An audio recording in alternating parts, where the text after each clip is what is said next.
تو آتے ہیں باطنی توبہ انابت کی طرف.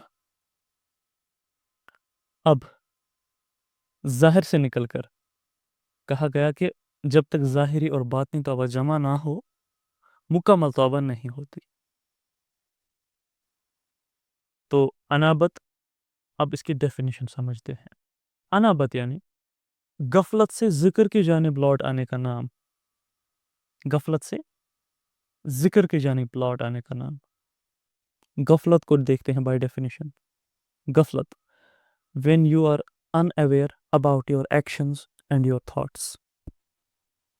اس کو کہا جاتا ہے غفلت. when you are unaware about your actions and your thoughts. اس سے نکل کر ذکر کی جانب لوٹ آنے کا نام. پہلے ہم سمجھتے ہیں یہ غفلت کیا ہے. اور غفلت کی دوسری ڈیفینیشن، جب آپ ڈیلے کریں اچھے کاموں میں اور تیزی کریں برے کاموں میں، یا ایسے کاموں میں جو اچھے نہ ہوں، یعنی کہ برے بھی نہیں اچھے بھی نہیں، بیچ والے کام، اس میں تیزی ہو، اور اچھے کاموں میں بہت آپ سلولی کریں، اس کو کہتے ہیں غفلت. تو غفلت یعنی کہ انسان اویئر نہیں ہوتا کہ میں جو چیز کر رہا ہوں کیوں کر رہا ہوں. اب ہم جو بھی چیز کرتے ہیں وہ ہم اپنے ایکشن کے بیس پہ کرتے ہیں. سوری، جو بھی چیز ہم کرتے ہیں وہ ہم اپنے نالج کے بیس پہ کرتے ہیں. جو بھی ایکشن ہم کرتے ہیں وہ ہم اپنے نالج کے بیس پر کرتے ہیں. جتنا نالج ہم نے حاصل کیا ہوگا 5 سینسز سے، دیکھنے سے، سننے سے، فیل کرنے سے، سونگنے سے، چکھنے سے، یہ 5 سینسز ہیں ہمارے حواس خمسہ. ان سے ہمارے اندر نالج جاتا ہے، ہمارے شعور تک نالج جاتی ہے. اب ان 5 سینسز سے ہم نے جتنی بھی نالج حاصل کر لی، ہمارا دماغ، ہمارا شعور اس کو پروسیس کرتا ہے، اور پھر ہمیں کہتا ہے کہ اس نالج کے بنا پر یہ چیز صحیح ہے، یہ چیز غلط ہے. M I right?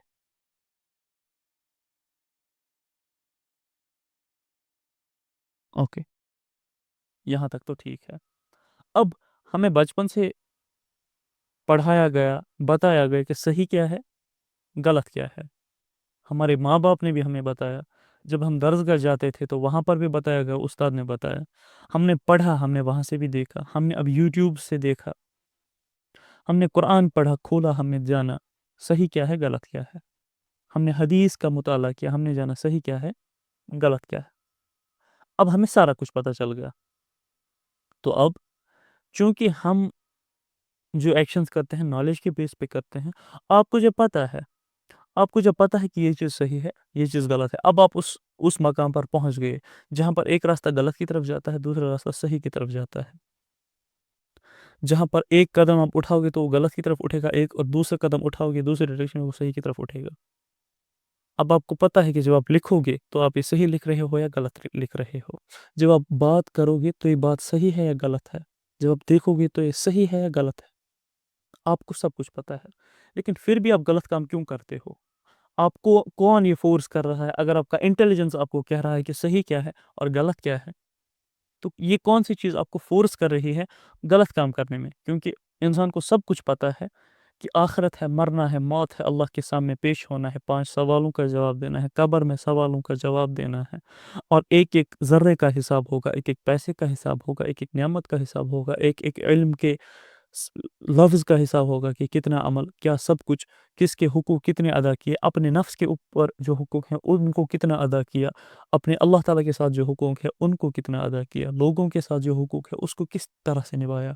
We all know this, but why we do the opposite thing؟ کیا وجہ ہو سکتی ہے، میں آپ سے جاننا چاہتا ہوں. ڈیزائرز، ایگزیکٹلی، ڈیزائرز کے پیچھے وجہ کیا ہے، میں وہ جاننا چاہتا ہوں. یہ ڈیزائرز آ کہاں سے رہے ہیں؟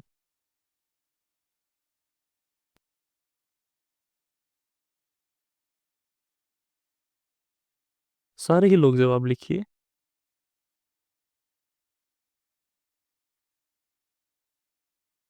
سارے ہی لوگ جواب لکھیے.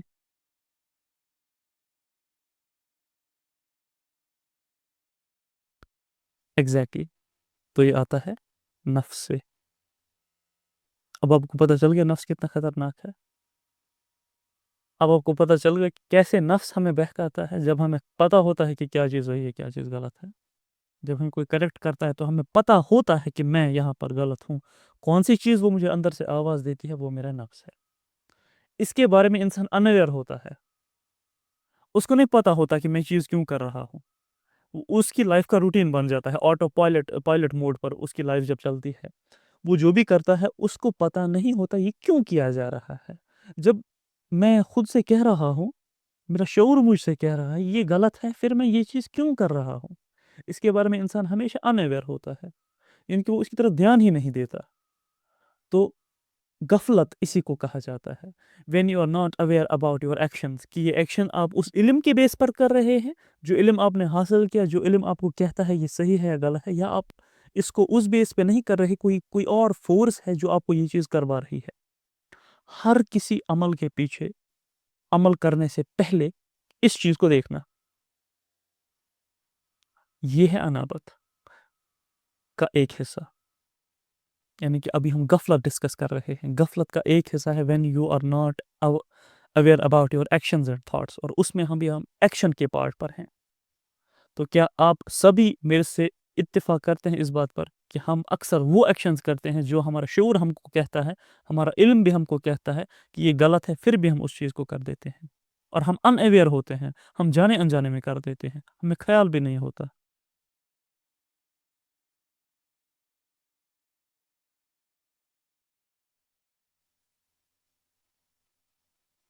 تو سبھی یہ چیز کر رہے ہیں زیادہ تر. تو اس چیز سے باہر نکلنا، ہم نے جان لیا کہ کیا ہے. ہم اپنے تھاٹس کی، ہم اپنے ایکشنز کے بارے میں جب اویئر نہیں ہوتے، یہ ہم نے جان لیا، اس کی تھوڑی سی وضاحت ہم نے کر دی. اب ہم یہ دیکھیں گے کہ جب ہم اپنے تھاٹس کے بارے میں اویئر نہیں ہوتے، اس کی کیا میننگ ہو سکتی ہے. اپنے تھاٹس کے بارے میں اویئر نہ ہونے کی کیا میننگ ہو سکتی ہے.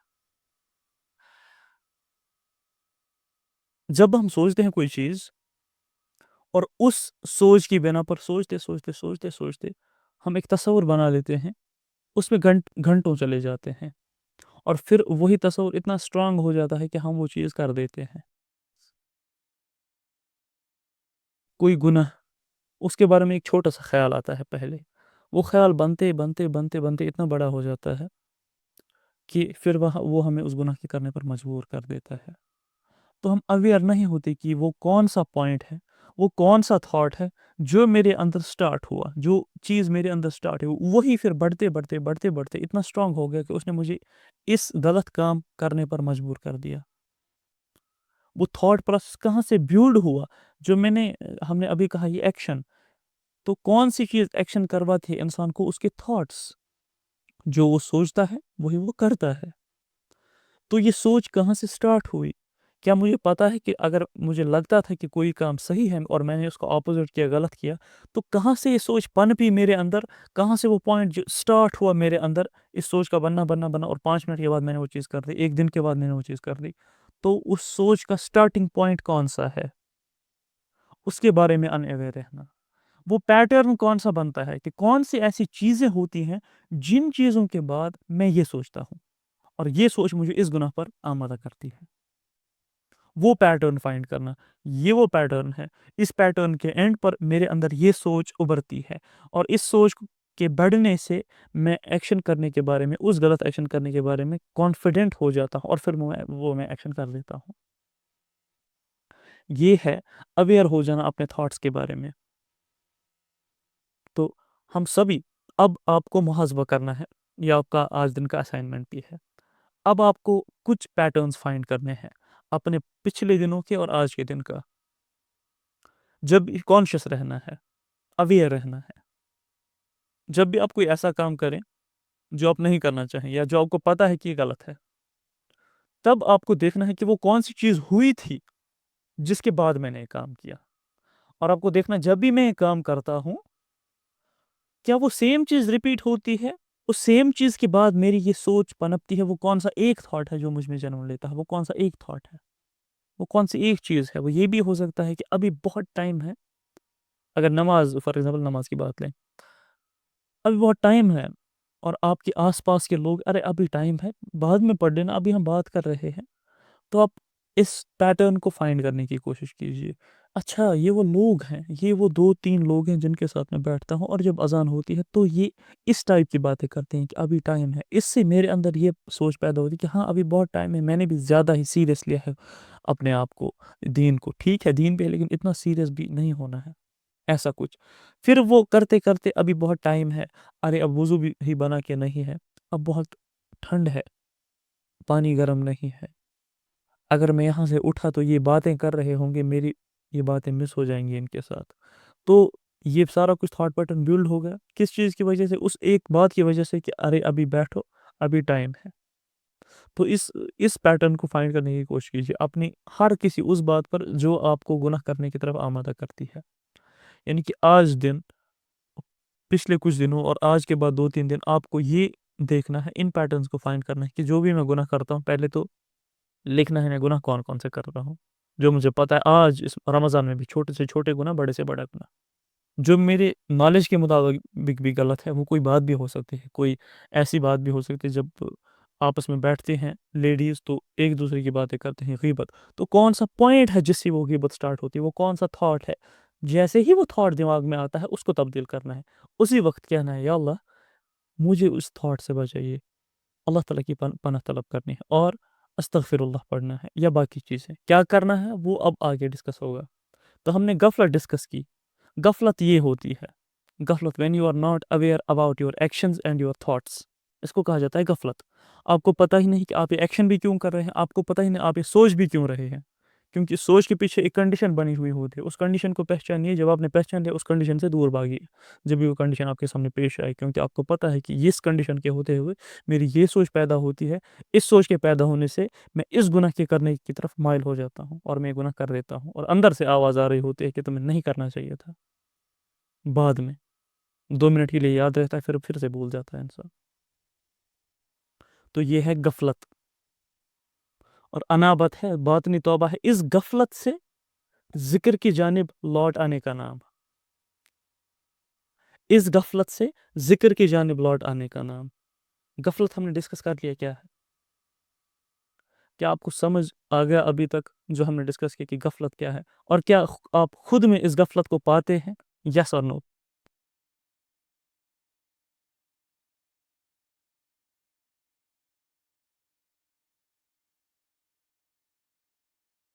اوکے ماشاء اللہ۔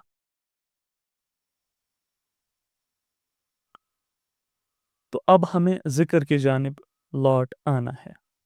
تو اب میں آپ سے پوچھنا چاہوں گا ذکر کیا ہے؟ کہ ذکر ہے اللہ کو یاد کرنا، عملاً بھی اور قولاً بھی۔ اپنی عمل سے بھی آپ میں قرآن کی جھلک ہو، اپنی عمل سے آپ قرآن کو ظاہر کریں، یعنی کہ قرآن کی کسی حکم کی آپ میں جھلک پائی جائے، نبی صلی اللہ علیہ وسلم کے طریق کی جھلک آپ نے پائی جائے، وہ ذکر ہے۔ اس سے آپ کو اللہ ہی یاد آئے گا، اور آپ کو دیکھنے سے جو آپ کو دیکھے گا اس کو بھی اللہ ہی یاد آئے گا۔ اپنے کال سے جو آپ کہیں گے اس سے ایسا کال ہونا چاہیے جس سے اللہ یاد آ جائے۔ جو آپ سوچ رہے ہیں وہ سوچیں جس سے اللہ یاد آ جائے۔ پھر وسیم صاحب نے کہا ایک خوبصورت بات کی، جیسے ہم نماز پڑھتے ہیں، نماز ایک ذکر ہے، اس سے ہمیں اللہ تعالیٰ یاد پڑھتے ہیں۔ اسی لیے اگر دن میں انسان غافل بھی ہو تو جب نماز میں ہوتا ہے تو اللہ کو یاد کرتا ہے، اور پھر اس کا اثر بہت دیر تک رہتا ہے۔ پھر شام بھی نماز پڑھتا ہے، عشاء میں بھی نماز پڑھتا ہے۔ تو غرض ذکر کا مطلب ہے اللہ تعالیٰ کو یاد کرنا۔ اب ذکر کے ڈیفرنٹ فارمز ہیں، نماز ایک ذکر ہے، جو ہم ابھی بات کر رہے ہیں اللہ رسول کی ایک ذکر ہے، دین کے بعد ذکر ہے، نبی صلی اللہ علیہ وسلم پہ درود بھیجنا یہ بھی ایک ذکر ہے۔ آپ کوئی ایسا کام کریں، کسی کی مدد کریں جس میں قرآن و حدیث کی جھلک آتی ہو، وہ ایک ذکر ہے، اس سے اللہ تعالیٰ یاد پڑیں گے۔ آپ کوئی بھی ایسی بات، ایسی چیز کر رہے ہوں جس میں شریعت جھلکے، جس میں قرآن جھلکے، وہ ایک ذکر ہے۔ آپ ایسے ڈریسنگ کی اگر بات کریں، آپ کی ڈریسنگ ایسی ہو کہ جو ذکر ہے، جس سے دوسرے کو جب آپ کی طرف دیکھے تو اس کو اللہ یاد آ جائے، وہ ذکر ہے۔ کہا گیا کہ مسلمان وہی ہے جس کو دیکھنے سے اللہ یاد آئے۔ تو ایک مسلمان خود میں ایک ذکر ہے، اللہ کو یاد آنے والا ایک سبب بنتا ہے، اللہ کو، دوسرے کو اللہ یاد دلانے والا ایک سبب۔ اب قرآن میں کہا کہ اٹھتے بیٹھتے سوتے جاگتے ہر وقت ذکر میں رہو۔ اب انسان ہر وقت ذکر میں کیسے رہ سکتا ہے؟ تو اس کے لیے پہلے ہمیں کچھ چیزیں کرنی ہیں لمیٹڈ تعداد میں. جیسے انسان نماز پڑھتا ہے 5 تاکہ ان کا اثر پورے دن رہے. چونکہ ہماری نماز میں وہ جان نہیں. نماز مومن کی معراج ہے، لیکن آپ اور میں کب معراج پر پہنچے اپنی نماز کی حالت میں؟ نماز انسان کو برائی کے کاموں سے روکتی ہے، یہ حدیث میں بیان کر رہا ہوں. لیکن آپ اور میری نماز نے کب مجھے برائی کے کاموں سے روکا؟ تو ہماری نماز میں وہ جان نہیں ہے. دراصل یہی بات ہے کہ نماز میں جان نہیں ہے. جیسے لائٹ جلتی ہے لیکن وہ نہ جلنے کے برابر ہوتی ہے. تو لائٹ تو ہے لیکن اس کا استعمال ویسا نہیں ہو رہا، یہ فائدہ ویسا نہیں دے رہی. کیونکہ اس کا وولٹیج بہت کم ہے. اب ہمیں کچھ چیزیں ایکسٹرا ایڈ کرنی ہیں اس میں تاکہ وہ جان واپس آ جائے. سب سے پہلے وہ ایک ذکر جو صوفہ کرام نے سکھایا جس سے نفس کمزور ہوتا ہے. کیونکہ آپ نے دیکھا ہے جو ہم ایکشنز کرتے ہیں جو ہمیں پتہ ہوتی ہیں کہ غلط ہے پھر بھی ہم کرتے ہیں، تو وہ نفس کی بنا پر کرتے ہیں. نفس ہمیں وہ کہہ رہا ہوتا ہے.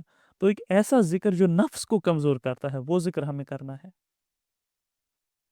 جو بالکل نفس پہ ہی ہٹ ہوتا ہے، نفس کو ہی ٹارگٹ کر رہا ہے اور اس غفلت کو کم کرتا ہے. اس میں سے جتنے معرفت نفس گروپ والے جتنے بھی لوگ ہیں، میسیجز میں لکھیے کہ جب آپ نے اپنے قلب کا ذکر سٹارٹ کیا تو آپ کو اپنے نفس میں کتنی تبدیلی محسوس ہوئی. میسیجز میں لکھیے، سچ لکھیے گا، تاکہ یہ جو نئے لوگ ہیں ان پر بھی بات واضح ہو جائے کہ جب آپ نے اپنے نفس کا ذکر سٹارٹ کیا جس کا طریق باضابطہ ہے تو آپ کو کیسی تبدیلی خود میں محسوس ہوئی. آپ پلیز لکھیے تاکہ باقی لوگوں کو بھی پتہ چلے. تب تک میں آگے بڑھتا ہوں. ایک تو ہوگا وہ ذکر. دوسرا وہ ذکر ہمیں کرنا ہے. دوسرے ہمیں کون سے اذکار کرنے ہیں؟ اللہ تعالیٰ نے ہمیں بے شمار دیا ہے تو اللہ کا ذکر بھی بے شمار ہونا چاہیے، لیکن اس بے شمار سے پہلے دا شمار بھی ہونا چاہیے. لامحدود سے پہلے محدود بھی ہونا چاہیے. تبھی ہم لامحدود تک بھی جا سکتے ہیں جب ہمیں پریکٹس ہوگی. تو اس کے لیے بھی کچھ اذکار ہیں. اس کے لیے کیا اذکار ہیں؟ سب سے پہلے استغفار صبح اور شام میں 100 مرتبہ کم سے کم. اور اس میں ہمیں انٹینشن کیا رکھنی ہے کہ یا اللہ شام کو جب کریں گے، یا اللہ جو بھی گناہ میرے دن میں ہوئے میں اس پر ہی استغفار کر رہا ہوں، استغفر اللہ. اور شام مطلب عصر کے سٹارٹ ہوتے ہی، یعنی کہ 4 بجے 5 بجے سے آپ نے ختم کیا استغفر اللہ. اسی طرح سے صبح جب آپ ذکر کریں گے استغفر اللہ استغفر اللہ استغفر اللہ. یا اللہ جتنے بھی میرے رات کو گناہ ہوئے شام سے لے کر ابھی تک میں ان پر ہی استغفار کر رہا ہوں. اس سے آپ کا دل نرم ہو جائے گا. جو اس دل میں داغ لگے ہیں گناہوں کی وجہ سے وہ کام ہو جائیں گے. نوٹ ڈاؤن کیجیے ان کو. دوسرا، نبی صلی اللہ علیہ وسلم پر درود بھیجنا کم سے کم 100 مرتبہ صبح اور 100 مرتبہ شام. اب اس کے فوائد کیا کیا ہے؟ اس کی انٹینشن ایک تو یہ رکھنا کہ یا اللہ نبی صلی اللہ علیہ وسلم کے طریق پر چلنے کی توفیق عطا کیجیے گا. مجھے قیامت کے دن نبی صلی اللہ علیہ وسلم کی جماعت کے ساتھ رکھنے کی توفیق دیجیے گا. نبی صلی اللہ علیہ وسلم مجھے پہچانے قیامت کے دن، یا اللہ کہ میں ان پر درود بھیجا کرتا تھا اس دنیا میں. اس نیت سے درود پڑھیں صبح اور شام کم سے کم 100 مرتبہ. اور درود کی اتنی فضیلت آئی ہے، ایک روایت میں آتا ہے کہ قرآن میں کہا گیا ہے درود بھیجو، کہ نبی بھی درود بھیجتے ہیں، اللہ تعالیٰ بھی نبی صلی اللہ علیہ وسلم پر درود بھیجتے ہیں، فرشتے بھی درود بھیجتے ہیں، اور اے انسانوں پھر کہا گیا کہ تم بھی درود بھیجا کرو. پریشانیاں ختم ہوتی ہیں اس درود سے، نجات کی راہ آسان ہوتی ہے اس درود سے، دل کا زنگ اٹھ جاتا ہے اس درود سے. درود میں اتنی برکت ہے. اس پر ایک ورچوز آف درود جو کہ مولانا زکریا کی کتاب ہے، بہت زبردست کتاب ہے، آپ وہ پڑھیے گا کہ درود کے کون کون سے فوائد ہیں. درود صبح شام 100 مرتبہ. اس کے بعد کلمہ توحید لا الہ الا اللہ محمد رسول اللہ صلی اللہ علیہ وسلم 100 مرتبہ. اس میں نیت کیا رکھنے کی؟ یا اللہ مرنے کے وقت مجھے کلمہ نصیب ہو.